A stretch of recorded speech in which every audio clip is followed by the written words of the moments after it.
இந்த விழிப்பு துரியம் சமாதின்னு நான் சொல்லிட்டு இருக்கேன் இல்லையா, அதை பத்தி ஒரு சின்ன டெஃபினேஷன் சொல்லிடுறேன். என்ன அப்படின்னு, அதாவது உள்ளுக்குள்ள காலம் கடந்து நித்திய நிகழ்வுல இருப்பீங்க. கடந்த காலமோ எதிர்காலமோ நிகழ்காலமோ எதுவுமே பாதிக்காத, இது எதுவுமே இல்லாத இந்த நித்திய நிகழ்வுல இருப்பீங்க.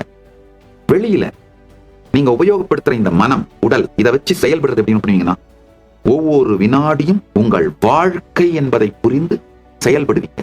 காலத்துக்கு உள்ளே இயங்குகின்ற மனம், உடல் ஒரு வினாடியை கூட வீணாக்காமல் குறிக்கோளை நோக்கி இயங்குவதும், காலத்துக்கு அப்பாற்பட்டிருக்கும் உங்கள் ஆன்மா, நீங்கள் நித்திய நிகழ்விலே எதை பற்றியும் கவலை இல்லாமல் இருப்பதும், இந்த இரண்டுமே சைமல்டேனியஸா நடக்குங்கயா. ஸ்ட்ரெஸ் இல்லாம 24 மணி நேரம் வேலை செய்வீங்க. 24 மணி நேரமுமே வெக்கேஷனாவே இருக்கும். அதுவே வெக்கேஷனா இருக்கும், அதுவே வேலையா இருக்கும், அதுவே இனிமையான என்டர்டெயின்மெண்டா இருக்கும், அதுவே வாழ்க்கையோட என்டர்டெயின்மெண்டா இருக்கும். அதுதான் என்லைட்டன்மென்ட்.